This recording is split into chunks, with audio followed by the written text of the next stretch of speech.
Bonjour à vous, ici Mom. Si vous êtes là, c'est que vous n'avez pas été présent sur Twitch. Je sais, je dis ça à chaque fois, mais suivez-moi sur Twitch et vous verrez que vous pourrez tomber comme ça, à l'improviste, sur une soirée où on va avoir du gaming, ou peut-être même des PGCD en live comme maintenant.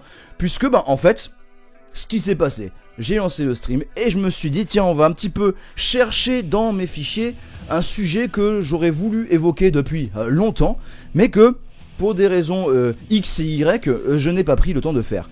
Donc là, justement, le but, aujourd'hui, c'est de parler de métal et d'alcool. Puisque, si vous suivez la chaîne Mom depuis quand même quelques années, vous savez que moi, j'ai quand même un regard assez critique sur la culture métal de masse. Je suis un connard élitiste qui assume sa position de pro-gueux, tech deatheux, tout ce que tu veux. Et donc, effectivement, moi, je regarde cette masse vibrante, jumpant au son de Pantera ou de Gojira, ou de Dagoba, d'un regard un petit peu circonspect. Et je me dis, est-ce là la culture métal qui m'anime ? En vrai, j'ai l'air de plaisanter dit comme ça, et effectivement, je plaisante un petit peu. Mais ce qu'il faut savoir, c'est que moi, en fait, ma culture métal, elle s'est construite au fur et à mesure. Elle s'est construite un peu en dehors du circuit majoritaire. Et donc, l'alcool dans le métal, c'est un peu comme tous les PGCD que j'ai pu faire auparavant. C'est-à-dire que c'est des observations que je vais apporter, des réflexions, aussi des pistes sociologiques basées sur des éléments concrets.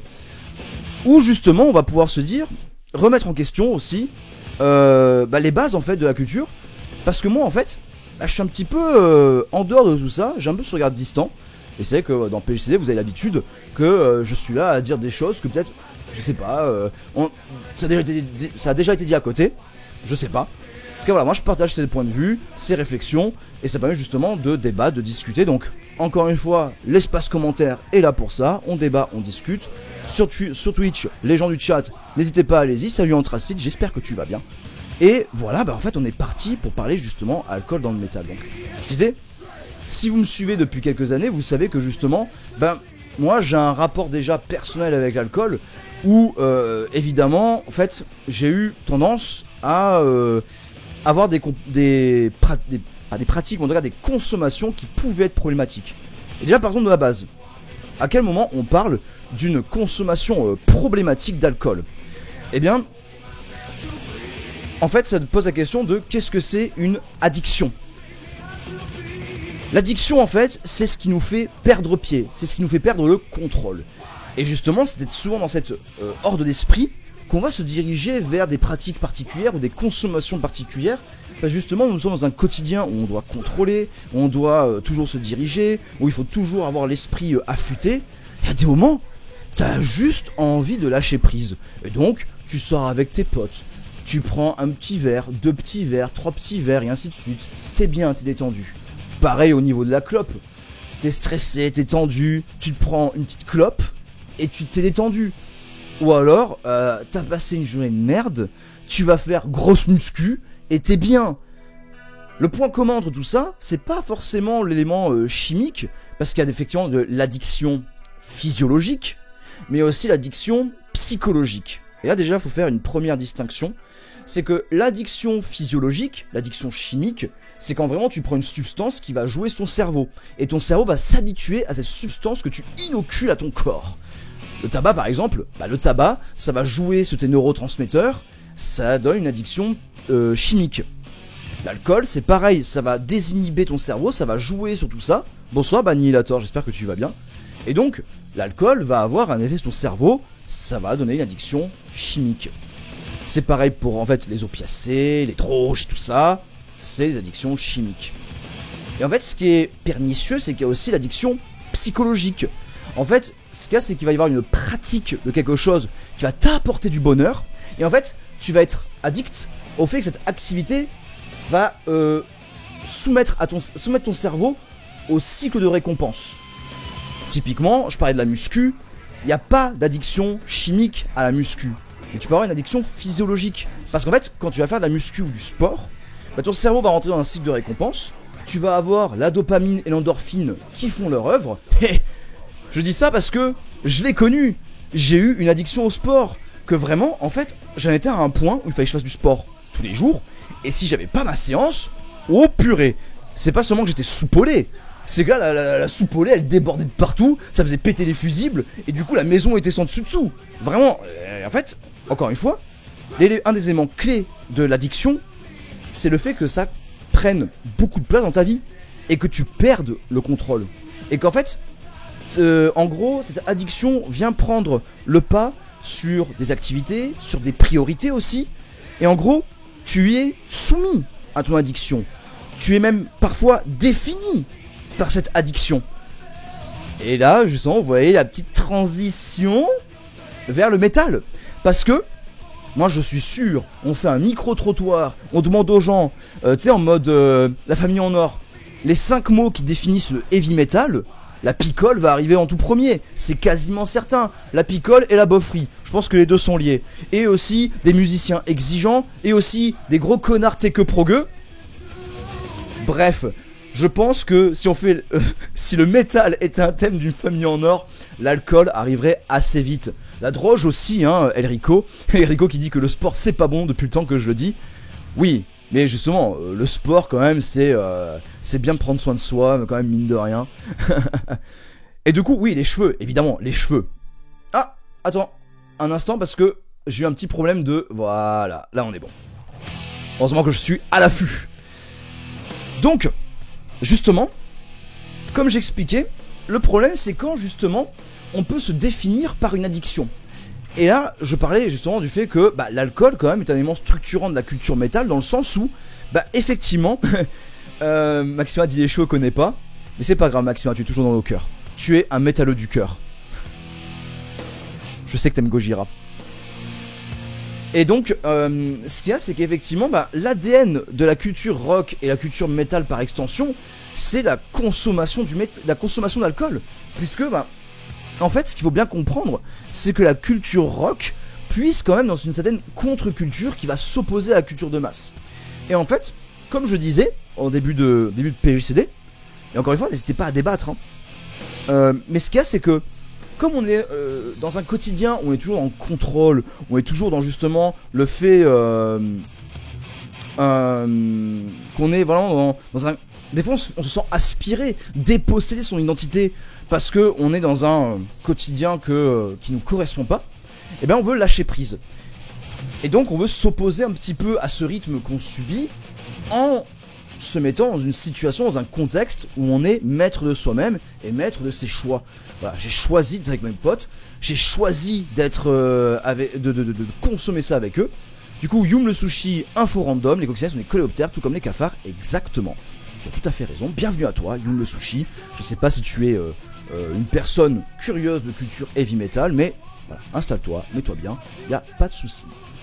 Donc, effectivement, il peut y avoir cette idée que la consommation d'alcool va pouvoir en fait un petit peu nous faire lâcher prise sur cette société et aussi renvoyer à la société cette image de regarder ce que le monde fait de ses citoyens.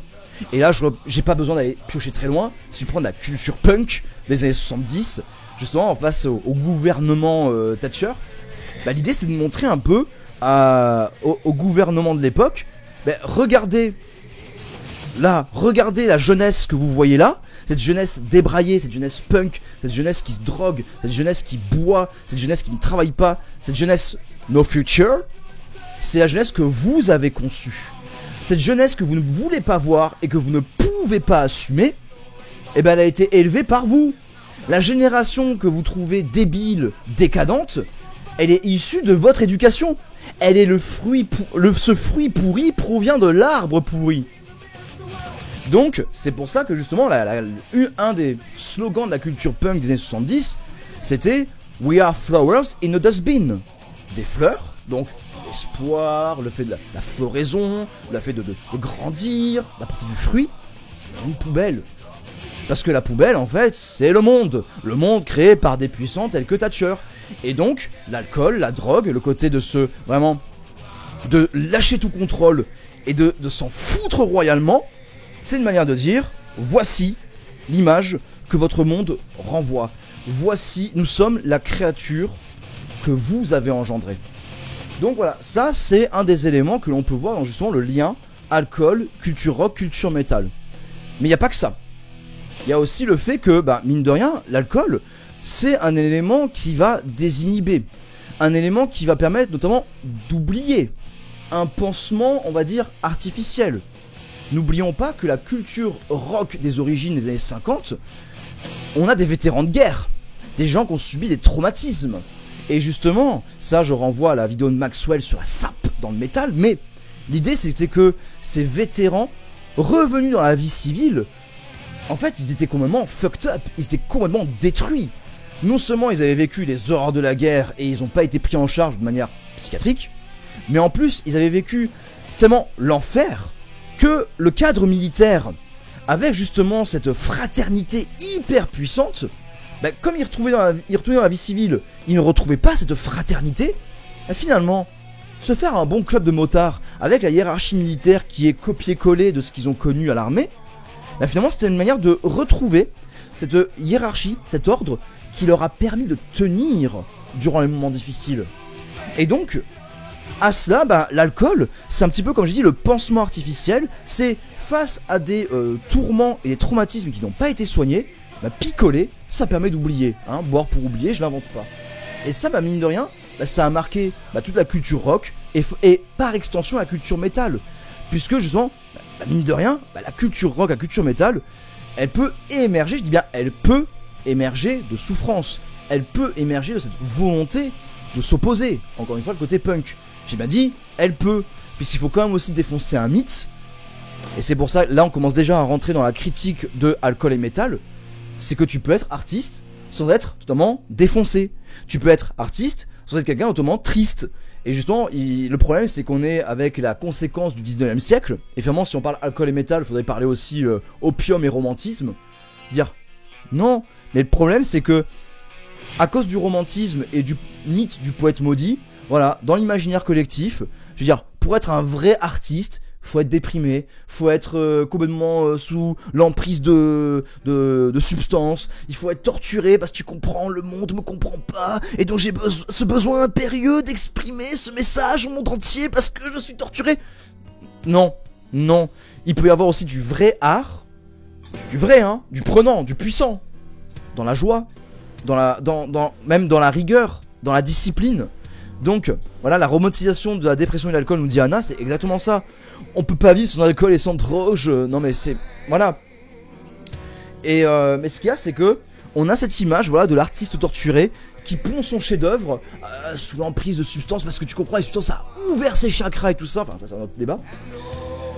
Alors que il y a certaines grandes œuvres que nous avons, des œuvres aussi bien picturales, architecturales, tout ce que tu veux, hein, tout ce qui finit en halle.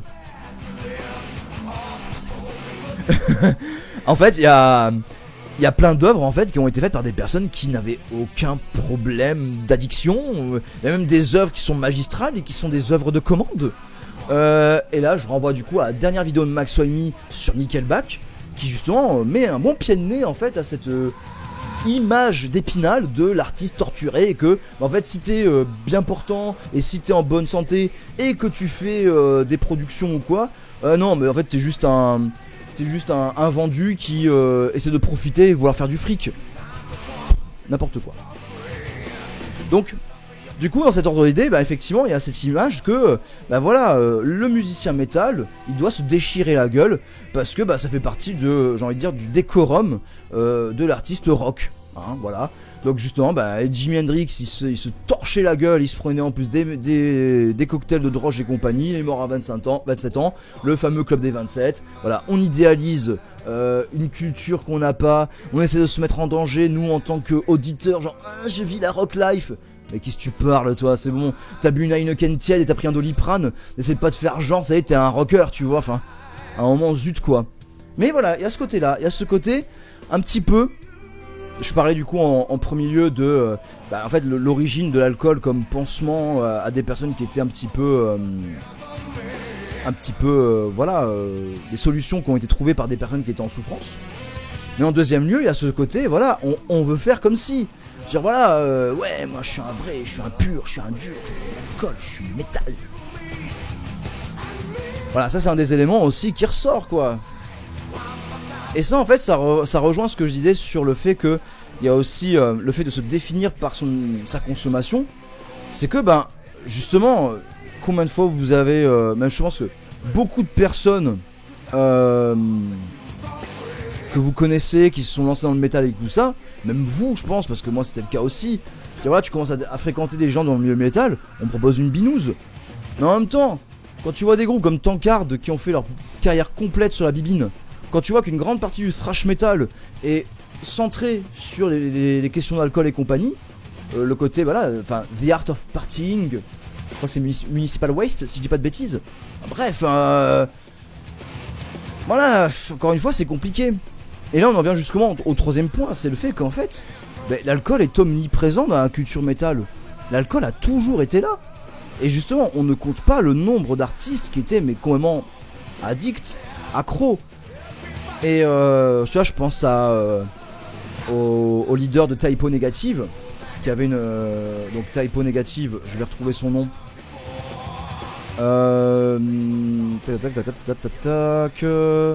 Typo Negative, formé par... J'ai oublié le nom, Peter Steele. Peter Steele qui avait une grave dépression en fait, et qui était complètement accro au vin, à l'alcool, mais surtout au vin.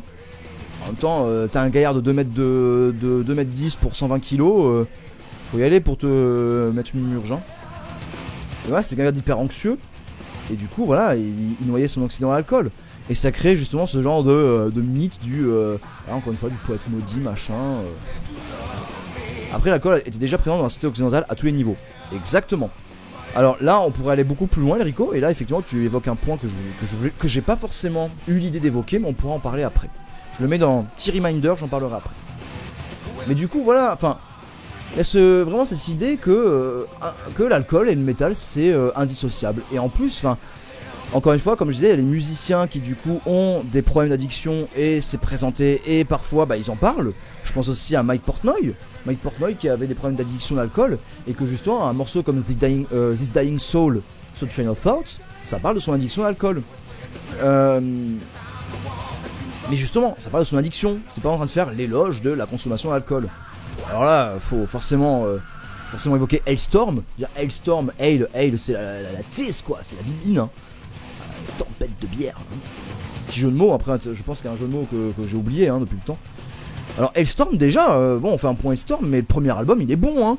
Captain Morgan's Revenge, c'est un bon album de power folk. C'était bien foutu. Ok, il y avait des chansons un peu paillardes de lolilol, on rigole et tout ça. Mais Death Before the Mast ou Terror on the Ices, c'était hyper sérieux. C'était du power metal puissant. C'était du power metal qui montrait la vie de pirate sous son côté aussi dangereux. Mais comme ils ont vu que les gens ne retenaient que la côté Pickle Tease et compagnie, ils ont du coup, on va dire, priorisé le côté Pickle Tease et compagnie. Donc si aujourd'hui Hailstorm c'est un peu un groupe de merde, c'est un peu de votre faute. T'as compris? T'es d'accord avec ça? Voilà. Like, partage, subscribe, like, partage, tout ce que tu veux, hein. Et n'oublie pas d'aller voir ma précommande pour les litanies de l'acier. Bien sûr, je titille, bien sûr, je taquine. Mais ça me permet justement d'embrayer sur, justement, le rhum c'est pas de l'alcool, mais un médoc anti-mal de mer. Le rhum c'est pas de l'alcool, c'est juste de l'eau, hein. De l'eau qui pourrit pas, hein. Donc, ça permet justement d'embrayer sur l'autre partie de ce PVCD. C'est que, en fait, le problème c'est que comme cet alcool est omniprésent dans la culture métal, et Enrico disait à juste titre, en fait l'alcool a toujours été présent en fait. Si on va chercher, depuis que l'humain est civilisation et alcool ça va ensemble, tu vois. Parce que voilà, il y a ce côté parfois un petit peu magique, hein, des petites décoctions, des petites potions qui servent dans certains rituels, ou alors aussi à ce côté social. Moi justement, ce qui m'a intéressé, c'est le côté social. Justement, parmi les causes de consommation d'alcool, il y a aussi le fait d'entrer en communication, en fait, être désinhibé. Et là, c'est justement le piège de se dire, allez, je vais picoler comme ça, je vais être bien et je vais être en adéquation avec les autres, je vais être ouvert, j'aurai plus de discussions, tout ça, machin. Pour moi, Ça, le fait de boire pour se désinhiber, alors bien sûr, voilà, tout le monde l'a connu, tout le monde le fait, enfin... Encore une fois, le problème c'est pas tant la consommation d'alcool que l'addiction. Et encore une fois, l'addiction c'est la perte de contrôle, c'est le fait que ça prenne une place tellement importante dans ta vie que ça te ruine ta santé, ta vie sociale, ta psyché, tout. Tu vois ce que je veux dire? Anna qui dit, et quand l'eau était pas encore potable sûre, on mettait pas systématiquement d'alcool pour assainir? Et que du coup même les petits en buvaient? C'est possible, j'ai pas les sources, mais il est vrai que effectivement il était possible d'assainir un petit peu l'eau en mettant de l'alcool, ça tuait quelques microbes. Mais justement, en fait, jusqu'en 1956 on savait même du vin dans les cantines scolaires, et c'est vrai. Et en fait, c'est aussi des croyances comme quoi l'alcool c'était, tu vois, l'eau de vie. L'eau de vie, genre ça te donne un coup de fouet, ça fait du bien, tu vois. Mais, alors, le problème encore une fois, c'est pas tant l'alcool que le fait de perdre pied, le fait de perdre le contrôle. Et le problème, c'est que le métal a vraiment tendance à placer la consommation d'alcool comme quelque chose de normal, de banal. Alors que c'est pas anodin. Il y a des vraies complications, des vraies difficultés, des vraies choses à dire, quoi. Et là où je voulais en venir, c'était que justement dans tous ces comportements sociaux, notamment le fait, salut Killer, comment tu vas? Le fait justement de boire pour se désinhiber, en fait c'est une solution qui est ponctuelle, mais il faudrait plus aller à la source en fait. Qu'est-ce qui t'empêche d'être toi-même? Et je dis ça, mais c'est pas facile du tout, attention. Je veux dire, moi ça a été justement le travail de toute une vie en fait. Moi je suis extrêmement introverti de base, et justement, dans les premiers temps de socialisation, effectivement, boire un peu d'alcool, ça a aidé quand même pas mal, tu vois. Mais en vrai, quel était le problème? Manque de confiance, manque d'assurance, manque d'éloquence, sensation que on n'arrivera pas à aligner 3 mots, peut-être aussi la peur de perdre l'attention. Et là, tout ça, en fait, moi, ce qui m'a permis de dépasser tout ça, c'est le théâtre. Parce que le théâtre, justement, ça permet de, en fait, t'en foutre. En fait, une fois que t'es sur, tu fais le théâtre, que tu fais du théâtre, tu apprends à juste faire confiance, à te dire, ok, ça passe ou ça casse, et en vrai, je m'en balèque, on verra ce qui se passe. Sans aller jusqu'au théâtre, il peut y avoir justement des associations qui font des groupes comme ça de paroles, de discussions, qui permettent justement de s'ouvrir aux autres dans un espace serein. Moi je sais par exemple que je vais parler du parcours alpha. Donc le parcours alpha c'est mis en place par les paroisses, mais c'est un parcours qui a parlé de sujets assez profonds sur la vie de tous les jours, hein. Moi je sais que il peut y avoir des parcours qui sont quel est le sens de la vie, et donc en fait tu vas avoir 10 rendez-vous. En fait ces 10 rendez-vous c'est des repas. Tu manges avec des gens, tranquille, pépouze, machin. Quelqu'un vient, il te fait un topo sur le sujet du jour, et ensuite il y a discussion pendant 1 heure, tranquille.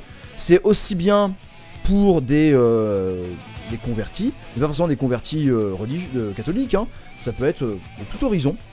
Et tu peux même venir en mode laïque, agnostique et tout ça, hein. Je veux dire, moi j'ai fait les parcours alpha, j'étais pas encore converti, hein. Donc et vraiment tu vois, ça permet aussi de s'ouvrir un petit peu, d'apprendre en fait à, même pas forcément, t'es même pas obligé de parler. Voilà, là tu écoutes, tu prends ce qu'il y a par là et tout ça. Donc il peut y avoir aussi d'autres groupes associatifs qui font justement des groupes d'échange, des groupes de parole. Ça peut être aussi juste se trouver dans un groupe de lecture, dans un groupe où justement on va partager une passion commune, mais où cette passion commune n'est pas définie par une consommation de substances. Ça peut être déjà aussi un bon moyen de se socialiser et d'apprendre justement à un petit peu s'ouvrir sans trop de risques. Après bien sûr, s'il y a vraiment des blocages qui sont hyper puissants, hyper profonds, là faut pas hésiter à se faire accompagner, à en parler à un médecin généraliste qui va pouvoir justement vous diriger selon votre cas. Mais en tout cas, moi aussi ce qui m'a aidé c'est le sport, parce que le sport en fait m'a permis de mieux appréhender mon corps, en fait d'avoir une action sur mon corps, et du coup avec le sport j'avoue que maintenant pour me mouvoir dans l'espace et donc pour prendre la parole, ça m'a aidé. Ça m'a aidé parce que justement, c'est un truc tout bête, mais quand tu vas courir et que tu vois des gens qui te regardent, t'en fous dans ton truc, tu vois. Là c'est pareil, quand tu parles avec des gens, écoute, ça prend pas, c'est pas très grave. En vrai, qu'est-ce que tu as à perdre? Pas grand chose. Donc voilà, tout ce que je dis là en fait c'est des petits éléments qui pourraient être des pistes de réflexion si jamais vraiment l'alcool c'est obligatoire pour entrer en communication avec des gens. Mais justement le problème qu'il y a c'est que en fait dans la culture métal, mais l'alcool en fait est omniprésent, et le problème c'est que du coup ça a normalisé et banalisé les pratiques. Le fait justement de se déchirer la gueule, le fait de vraiment en fait ne pas pouvoir vivre sans alcool. Et c'est là justement où est le danger. C'est que en fait les effets sont réels, et j'ai pas besoin de le rappeler. Mais il faut bien comprendre que en fait alcool et métal c'est à double tranchant. Et je vais expliquer ça en fait très simplement, c'est que je pense que c'est une grande majorité des cas que en fait quand on découvre la culture métal, on a l'impression que cette culture nous parle à nous directement. Tiens. Après, à vous de voir avec justement vos expériences, hein, n'hésitez pas à en parler, mais moi je sais que quand j'ai découvert le métal, j'ai vraiment eu la sensation d'avoir une musique qui correspondait à mes goûts primordiaux. Je retrouvais dans le power metal, dans le prog et plus tard dans le death technique et progressif, ou même là dans le thrash à la Sacred Temple, cette énergie, cette mélodie, cette musicalité qui était présente dans les compositions des musiciens japonais qui œuvraient pour les JRPG.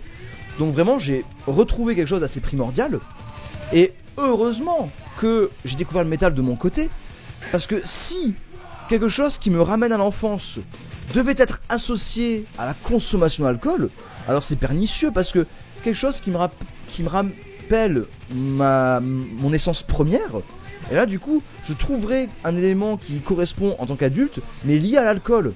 Donc là ce serait hyper sournois. Ça veut dire que voilà, pour vivre là actuellement j'ai 32 ans, donc pour vivre un peu revivre ce frisson que j'ai eu à 18 ans, faudrait que je passe aussi par l'alcool, puisque l'alcool était autour de mes pratiques musicales de l'époque. Ça aurait été tendu. En vrai, non, alors je dis 18 ans, mais j'ai découvert le métal à mes 13-14 ans. Ah non. Perso, c'est avec ma psy que j'ai pu surmonter tout ça aussi. Je bois pas, mais pour tout ce qui est mieux, se sentir en soirée, ne pas avoir peur du regard des gens, etc. Ouais. En fait, ne pas avoir peur du regard des gens, c'est très, très difficile. Et en réalité, moi je sais que ce qui m'a beaucoup aidé, c'est en fait de s'apercevoir que la façon que l'on a de se voir ne correspond pas du tout à comment les gens te voient. Exemple tout simple, mais moi je suis depuis l'enfance de nature chétive. J'ai toujours été très très fin. Et là, je vais donner des datas. Actuellement je fais 1m85 pour 80 kg. Autant dire que je suis très loin de mon adolescence où je faisais 1m85 pour 60 kg. Oui. Et pourtant, je me vois toujours comme à 15 ans. Je me vois toujours à 15 ans. Et en fait, ça c'est une forme de dysmorphophobie. Alors moi je l'ai pas, je suis pas concerné par ça. Mais la dysmorphophobie, c'est justement le fait de ne pas se percevoir tel que l'on est réellement et d'avoir peur d'être difforme. En fait, c'est cette angoisse de se sentir pas dans son corps, tu vois. Alors, c'est pas tout à fait juste ce que je dis, je pense qu'on pourrait être beaucoup plus précis, mais le fait justement que t'as cette distance entre comment est ton corps et comment tu le perçois, c'est vraiment, vraiment bizarre à vivre. Et honnêtement, enfin, c'est quand j'ai des retours de personnes, les gens de personnes que je vois et je me dis mais attends, ce gars ou cette meuf ils sont bien plus musclés que moi et tout, et genre ils viennent me voir premier degré, ils me disent toi ça fait combien de temps que tu fais la muscu, tout ça, et on parle et tout, et en fait c'est là, et en m'entraînant avec eux, ça parce que moi je m'entraîne souvent tout seul, et là en m'entraînant avec d'autres je me dis ah ouais mais en fait ouais je me vois pas comme je suis réellement. Et ça c'est un vrai truc que en fait ça m'a permis de me dire en fait la façon que l'on a de se percevoir n'est pas réelle. On a notre vision perçue et c'est pas la vision réelle.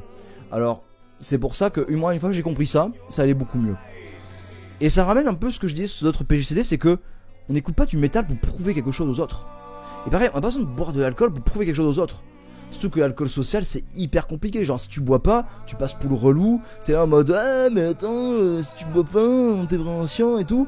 Ouais mais quelqu'un qui picole pas, c'est quelqu'un qui peut te ramener de manière safe à la maison. Donc bon d'un côté, bon, il y a ça aussi hein. Ah bah Anthracite, si ce que je dis t'évoquer des choses et te parler, ça peut être positif, c'est super, c'est top. Ah bah ça, le regard des autres, quand tu es en fauteuil roulant électrique, tu subis toute ta vie. Ah bah oui, ça, Tibbs, ouais, là c'est encore un autre problème. Enrico, le regard des autres est surtout un renvoi de ce que l'on dégage. Si on se sent bien, les gens te regarderont comme tu te sens. C'est ça le secret, c'est pas simplement la pratique. Ouais, c'est vrai que c'est une forme de secret, effectivement, c'est le côté... si tu as confiance, en fait, si tu te sens en confiance, les autres vont sentir que tu as confiance. Un cercle vertueux, en gros. Alors que si t'es en panique, les gens vont sentir que t'es en panique. Ça, c'est dans l'enseignement, c'est ça, c'est dans l'enseignement, faut pas être mou face aux élèves, faut montrer que t'as le lead, en fait, parce que sinon, tu te fais bouffer. Alors du coup, la vision qu'on a de nous alcoolisés est pas forcément la vraie non plus. Exactement. Salut Patachou, comment tu vas? Et c'est exactement ça, Anna. Parfois on se croit irrésistible sous l'emprise de l'alcool. Ça me fait toujours penser à cet épisode des Simpsons où Marge veut faire une grande réception. Et t'as Homer qui se torche la gueule. Et il est odieux, mais odieux ce soir-là.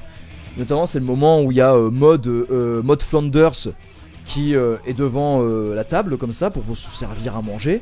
Et t'as Homer complètement sous qui fait Maud, tu peux me prendre une poignée de cacahuètes, avec le regard complètement fou. Et Maud elle est là, oui, sauf qu'elle a un décolleté, tu vois. Et là Homer il fait non Maud, celles qui sont tout au fond du bocal. C'est horrible. Et justement Marge elle en peut plus, elle est saoulée du comportement de son mari. Et le lendemain elle lui dit mais tu m'as fait honte. Et lui il fait bah quoi, j'ai rien fait de mal et tout. Mais tu te souviens de comment ça s'est passé? Et là tu vois Homer qui s'imagine la soirée qu'il a passée. Et c'est lunaire, c'est un passage qui est mais vraiment tragicomique à la limite hein. Encore plus ado, j'étais de forte corpulence, donc très difficile à gérer ce regard. Et ouais Tibbs, quand t'es forte corpulence et que t'es en fauteuil roulant électrique, on va dire ah bah t'es un feignant, t'as il a qu'à te lever et marcher, ça ira mieux. Ça change, mon fils de 22 balais, seul un ou deux de ses potes boivent régulièrement, la plupart sont beaucoup dans le sport ou consomment peu souvent. Alors qu'à son âge, pour moi c'était l'inverse. Des cacahuètes. Exactement. Et justement, en fait, ce qu'il y a, c'est que, en gros, on en revient quand même au sujet de l'alcool et du métal. C'est qu'en plus, boire de l'alcool, c'est pour beaucoup un rite initiatique. Boire de l'alcool, c'est devenir adulte. Donc, le métal, c'est une musique de bonhomme.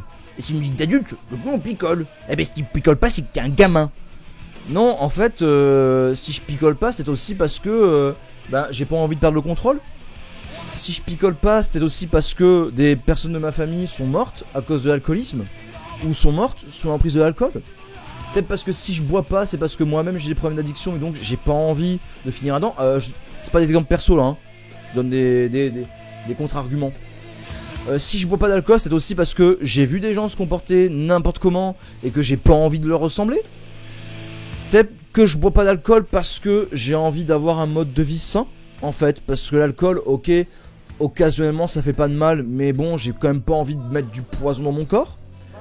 Peut-être que je bois pas d'alcool tout simplement parce que je n'aime pas ça. Voilà, c'est aussi ça, c'est l'autre idée. Ou alors, peut-être que j'aime pas l'alcool parce que j'ai envie de vous emmerder aussi. Hein, les métalleux qui s'ajoutent rebelles, les métalleux qui s'ajoutent contre-système. Et quand il y a quelqu'un qui est contre votre contre-système, là vous jouez les surpris. Oh comment ça tu bois pas d'alcool? T'es pas cool. Mais attends, espèce d'abruti là, avec tes deux neurones qui fonctionnent pas. Toi t'es le premier à dire moi je suis opposé au système et moi je fais pas ce qu'on me dit hein. Dire moi on me dit qu'il faut arrêter de boire de l'alcool, et moi j'en bois encore plus. Voilà, l'espèce de tocard. Toi tu fais comme tout le monde à boire de l'alcool, à prendre ta tease, et moi je m'oppose à ton opposition. Tu vas faire quoi? Hein? Dans ton ordre d'idée, normalement tu devrais me respecter parce que je suis vachement rebelle, je m'oppose à toi. Ah non, et toi t'es du côté du gouvernement là. Ça me fait doucement rigoler. Ça me fait doucement rigoler parce qu'en fait, à partir du moment où ta consommation d'alcool, c'est ce qui permet de jauger ton côté métal, en fait, on est où là? On est même plus dans la musique. On est dans le paraître. Et c'est bien ça le problème. C'est qu'à un moment donné, alcool et métal, ça devrait même pas être ensemble. Parce qu'à la base, on parle de musique. Bordel de merde. Et ça c'est un truc qui me rend fou, mais qui me fume de plus en plus. C'est que, tu vois, ils vont parler de ouais, l'énergie que ça me procure, la grande famille, et puis je peux décrocher et tout. Oh, c'est la musique avant tout. C'est la musique quand même qui est à la base de la chose. Je veux dire. Et là, on en revient au début de la vidéo où je disais que moi, finalement, quand j'ai découvert la culture métal, mais moi, j'ai découvert le métal par la musique. Je veux dire, je m'en foutais, moi, de ce que pouvaient dire les gens sur internet, tout ça. Moi, juste, j'écoutais et je kiffais la vibe, tu vois. Et donc, en réalité, on oublie le cœur du sujet. Quand on parle d'alcool dans le métal, on parle même plus de musique. On parle des musiciens qui se torchent et qui meurent. Ok. On parle des consommations et des gens qui vont avoir des comportements en concert ou ailleurs. Ok. On parle du paraître et du fait d'être rock, mais à aucun moment on parle de musique. Et c'est ça qui est, débile. Puisque en réalité, ben... Ok, bah parlons de musique alors. Bah, tu peux faire de la musique sans alcool. Le hardcore straight edge. Et ça défonce. Voilà. C'est tout. Voilà, fin du débat, merci, au revoir. Abonnez-vous, activez la cloche. Et n'oubliez pas d'aller voir les litanies de l'acier. En fait, voilà, avec tout ce que j'ai dit là, mais... Je pense qu'en fait, on peut s'apercevoir que l'alcool dans le métal, mais c'est... En fait, c'est comme ces personnes qui ne remettent pas en question leur goût, leur habitude. Dire c'est comme ça. Ça fait partie du fond diffus métallique. C'est là-dedans. Mais moi, il y a un truc qui me dépasse. C'est que mais quand tu découvres la culture métal, tu dis enfin, ça me correspond, c'est moi, c'est tout moi, ça, c'est ma culture, c'est moi. Ah ouais, là j'ai enfin trouvé ma place, j'ai enfin trouvé qui je suis. Alors qui tu es, c'est quoi? C'est suivre aveuglément des habitudes? Moi ça me dépasse. Parce que justement, une musique qui se veut autant anticonformiste, pourquoi elle reste encore à les deux pieds dans les habitudes? Les deux pieds dans je dois correspondre à ce que font les autres, de peur de leur regard. Mais t'écoutes du métal. Dire la première chose que tu dis quand t'écoutes du métal, ouais, je m'en fous de ce que pensent les autres. Moi, j'écoute du métal. Mais en réalité, dès qu'on remet en cause un petit peu tes habitudes de petit métalleux, ça y est, c'est oh mais non mais ça va, c'est pas très grave. Je sais pas. Et on en revient en fait à cette impasse du métalleux, plutôt du métalleux, l'impasse du rebelle en mousse. Et là, ce sera l'objet d'une autre vidéo avec justement le côté destroy dans la culture métal. C'est pas tout à fait la même chose. Mais c'est que, en vrai, si vraiment t'en as rien à faire de ce que pensent ces gens, bah du coup t'en as rien à faire qu'il y ait des gens qui n'apprécient pas ce que tu écoutes, ou que ils ne comprennent pas ton mode de vie. En vrai, c'est la musique avant tout. Si toi à la base c'est picoler machin et compagnie, c'est quand même on a loupé un petit peu le sujet. Moi je trouve. Et encore une fois, c'est parce que, comme j'ai expliqué en début de PGCD, c'est que il y a tellement d'habitudes qui sont ancrées pour des raisons qui sont encore une fois explicables et tout, que des fois bah, la distinction est difficile. Et encore une fois, s'il y a bien une chose que je peux dire dans cette vidéo, c'est que remettre en question une culture, des habitudes, ce n'est pas se remettre en question. D'accord? Et que les habitudes de consommation ou les habitudes de vie que l'on a ne nous définissent pas. Dire ce que j'essaie d'être un peu d'organiser mon propos à ce moment-là, mais l'idée importante ici, c'est qu'on peut toujours s'en sortir. On peut toujours s'en sortir. Mais l'idée, mais ça c'est un chemin qui est difficile, très difficile. Et même si là j'ai l'air de plaisanter, j'ai l'air de me moquer et compagnie, l'élément vraiment primordial, c'est de vous mettre en sécurité. Ne restez pas seul. Ne vous enfermez pas. Ne pensez pas que tout est fini, tout est perdu d'avance. Dire, ça c'est un problème dont on parlera justement dans la culture destroy dans le métal, mais le monde n'est pas ce que l'on croit. Et si justement on a tendance à vouloir lâcher prise parce que la réalité se fait de plus en plus dure, en fait la réalité a toujours été difficile. Mais changez d'angle de vue.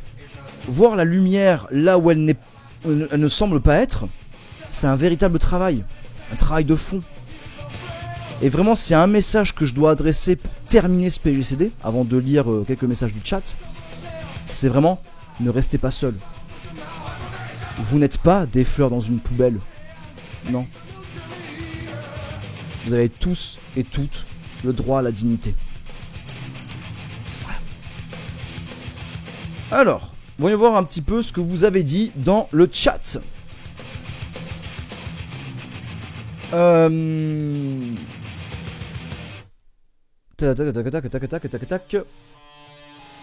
Donc, je crois que les nouvelles générations sont généralement moins dans la consommation, mais ceux qui le sont, c'est vénère. Effectivement, il y a peut-être un changement de paradigme avec des valeurs un peu plus marquées. Donc Tibbs parlait justement du regard des autres dans son cas qui est un petit peu différent de ce qu'on disait. La pression qu'on te met pour boire, mais exactement, Anna, c'est ce qu'on disait, l'alcool social, hein, c'est un vrai problème. Hein. Mon doudou a beaucoup d'étudiants dans son bar, ça picole dur. Et ouais, hein. Mais parce que, encore une fois, je viens de le dire là à l'instant, hein, le quotidien est difficile. Mais justement, la rigueur, la discipline, c'est pas quelque chose qui est acquise.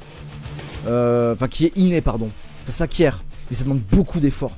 Et c'est pour ça que je dis, vous n'êtes jamais seul, vous pouvez toujours être aidé, toujours être seul. Quand ils sont alors ok, quand ils sont petits, ils jugent pas, c'est davantage la curiosité. Oui, effectivement, les enfants des fois ils sont assez par rapport à la différence, ouais, en mode mais pourquoi t'as ça? Mais c'est pas mal jugé. Ce qui est le plus triste, c'est la fierté de picoler. Ah oui, Pat, la fierté à picoler. Eh, moi je picole beaucoup. Eh, moi ce matin je me suis pris un whisky Goga et ouais, je suis un vrai bonhomme. Non. En fait, quand l'alcool devient un moyen de prouver sa valeur, il y a quand même un petit problème. Je profite pas autant des concerts quand j'ai trop bu. Il y en a qui vont dire que c'est l'inverse. Il y en a qui ont ce besoin de lâcher prise pour justement apprécier le concert. Mais encore une fois, il y a peut-être autre chose à creuser en fait. Moi je pense que ça peut être un révélateur. Je suis dans la même situation et c'est plutôt les adultes qui peuvent l'être. Les enfants, il y a un côté naïf et curieux. Oui, c'est les adultes qui vont juger en posant leurs questions par rapport à la différence. Les enfants, effectivement, c'est de la curiosité premier degré. Oui, en France, l'alcool, c'est très ancré dans la tradition, hein, bien sûr. Hein, le vin et le fromage. Hein. Ah bah Anthracite, si tu dis je touche vraiment en plein dans le mille, ça... Bah écoute, c'est super. Si ça te parle, c'est cool. Et pour ça, n'hésitez pas encore une fois à commenter tout ça. Là, on est un peu plus en mode off pour terminer le PGCD. Perso, je bois très régulièrement, mais je ne bois pas pour boire, je bois par plaisir. Et c'est pas la même chose, je suis d'accord. Même au niveau que je mange un bon repas, un bon dessert, ouais.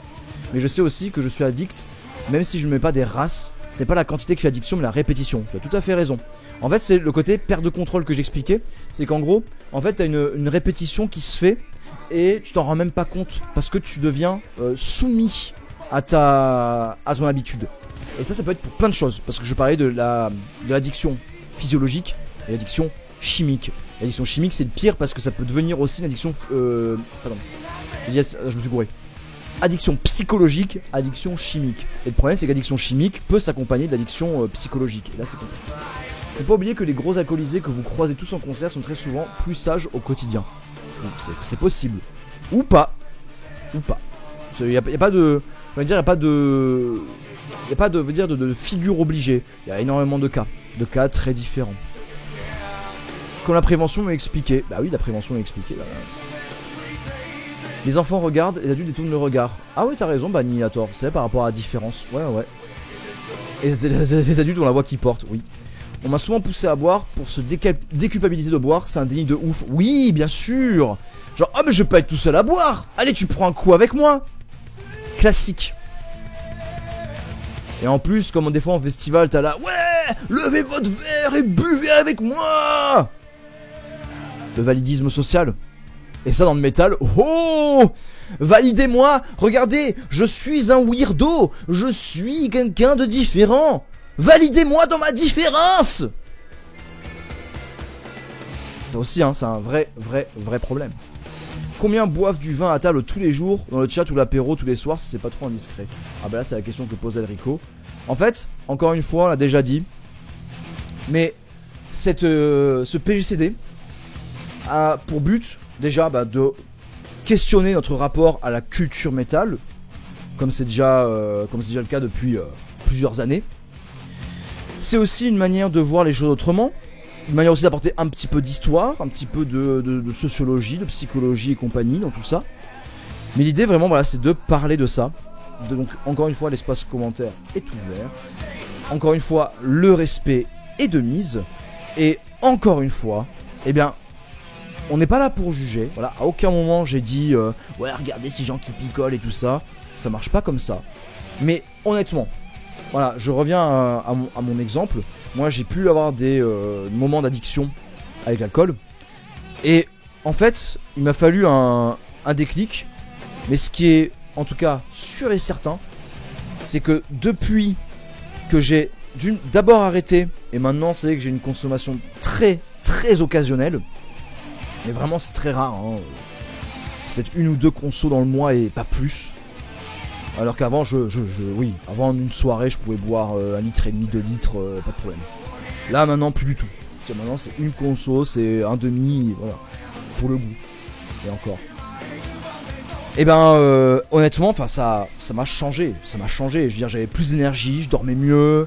Et du coup, en plus, c'est accompagné de plus de sport, mais du sport mieux mesuré. Et du coup, bah, ouais, je me sentais mieux dans ma tête, mieux dans mon corps. Voilà. Je veux dire, il y a en fait des bénéfices à se remettre en question et à aller dans une bonne direction. Ça vaut le coup. Mais il faut, je le dis, il faut être solide. Et être solide, c'est pas naturel. Je veux dire, vraiment, on se prend des coups durs tous les jours. Donc c'est pour ça qu'il faut pas hésiter à se faire accompagner, à se faire aider. Et voilà, moi je sais que j'estime avoir eu de la chance justement d'avoir reçu une éducation basée sur le goût de l'effort. Et ça, c'est vrai que c'est tellement pas inné, le goût de l'effort, mais vraiment ça vaut le coup. Ça vaut vraiment, vraiment, vraiment le coup. Donc ne lâchez rien, encore une fois je répète. Restez voilà, restez fort, restez présent. Présentez-vous. Quand ça devient une habitude, c'est là qu'il y a un problème. Voilà, on est d'accord. Moi, dans tous les milieux, l'alcool a un aspect social. Moi, par exemple, je bois extrêmement rarement toute seule. Ok, ouais. Là, c'est vrai que quand on n'accepte pas la solitude et qu'on se met à boire, là aussi, c'est un révélateur. Mais de toute façon, il y a Dans ton corps qui a fait une excellente vidéo sur justement l'addiction à l'alcool. Donc, je vous renvoie vers ça. Astuce, si on commence à vous vanner sur un truc, exemple le fait de ne pas boire, répondez juste oui et il rabaisse son caquet, le métalleux là avec sa 8.6. Mais c'est souvent ça, hein. En fait, face à l'agressivité et la violence, répondez par le déni ou par le... pas par le déni, par le dédain. Répondez par le dédain ou par le... j'aurais dire par l'opposition, tu vois, en mode ouais et alors, si je m'en fous quoi. Dire, quand tu montres que ça t'atteint pas, quand tu montres qu'il y a un mur, et ben ça va les calmer. Et s'il continue, tu le reprends. Et s'il est vraiment relou, tu l'envoies chier. Et s'il est encore plus relou, écoute, tu vas même te calmer, hein. Et si l'autre répond, bah quoi, qu'est-ce qu'il y a? Ah, tu t'énerves en plus? Non, moi je vais rester calme. Mais c'est toi qui dis. Non, moi je suis calme. Et si tu t'énerves, écoute, on va voir ce qui va se passer, hein. Et à un moment, ça les calme. Ça les calme. Jamais à se. En fait, faut pas se. Mais c'est difficile de faire ça. Moi, il m'a fallu des années. Et encore une fois, la discipline, la rigueur, et le fait de savoir qui on est, ce qu'on veut. Et ça, encore une fois, c'est un travail. C'est un effort qui se fait. Donc, pour ça que j'insiste, vous n'êtes jamais seul. Jamais. 1 à 2 canettes par semaine, ok. Tant que c'est pas une habitude, on l'a déjà dit. La consommation d'alcool, l'addiction, ça reste une maladie. Prendre conscience, c'est déjà beaucoup. Et on peut être fier, on peut que être fier, effectivement. Il y a forcément des bas, mais c'est le chemin, exactement. De toute façon, si vous empruntez un chemin de désintoxication, il y aura des hauts et des bas. Toujours. Et quand vous vous engagez dans un chemin de rigueur et de discipline, il y aura des hauts et des bas. Nous sommes faillibles par essence, mais nous ne sommes pas seuls. Et là, ça me ramène à Xenogears. Et donc, c'est pas fait exprès, hein, mais bien sûr, je renvoie au litanie de l'acier que l'existence ne se fait pas seule. Nous sommes une unité qui s'est retrouvée brisée. Nous sommes 1 milliard, enfin nous sommes 8 milliards, même 9, je sais plus, et 8 milliards de fragments de lumière éparpillés partout. de pas laisser pris aux autres, voilà. Bon, je pense que moi j'ai tout dit. Donc, en ce qui concerne la rediff YouTube, c'est tout pour moi. J'espère que cette vidéo vous a plu. En tout cas, n'hésitez pas à partager, à liker, à commenter, à vous abonner, à aller voir le Ulule pour Les Litanies de l'Acier, mon roman d'Heroic Fantasy. N'hésitez pas aussi à vous abonner à ma chaîne Twitch pour d'autres soirées de ce genre. On se dit à très bientôt. Encore une fois, et plus que jamais avec ce sujet, prenez bien soin de vous et prenez bien soin des autres. On se dit à très bientôt. Ciao, ciao.